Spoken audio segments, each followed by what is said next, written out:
अगर आप इस तरह का शेफ कोट बनवाना चाहते हैं और कितने का बनता है कराची में, तो वो उसकी डिटेल मैं बता रहा हूँ। कराची में सदर मार्केट में रिगल चौक के इस तरफ कैमरे की मार्केट है, उसके सामने क्रीम सेंटर है और उसके इस तरफ इलेक्ट्रॉनिक्स की मार्केट है। कुछ ही दुकानें 8-10 और साथ में सिंध कोऑपरेटिव का दफ्तर भी है और बैंक भी है। रिगल इलेक्ट्रॉनिक्स के ऊपर जो है फर्स्ट फ्लोर पे 27 शॉप नंबर है, ब्यूटी हाउस है और कॉर्नर परेडी स्ट्रीट, अब्दुल्ला हनून रोड। बाकी एड्रेस आपको लिखा हुआ मिल जाएगा। अगर कीमत की बात करते हैं तो ये अगर सिंपल कोड वो बना के देता है तो वो 1000 रुपये आज का रेट है उसका। सिंपल कोड 1000 रुपये का, और उसके ऊपर अगर ये पैपिंग करते हैं कॉलर तो इसका 100 रुपये लेता है। और अगर इस तरह का नाम मेंशन करवाना हो तो उसका 100 रुपये अलग से।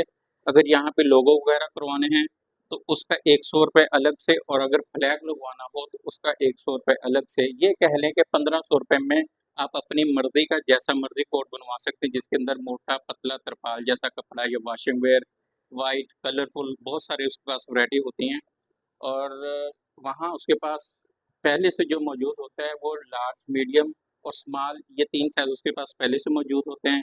और उसका जो एड्रेस है वो बता दिया, बाकी उसका फ़ोन नंबर वो भी आपको लिखा हुआ मिल जाएगा, मेरे डिस्क्रिप्शन में देखें। और अगर इस तरह कैप की बात करते हैं तो ये 150 की कैप देता है वो।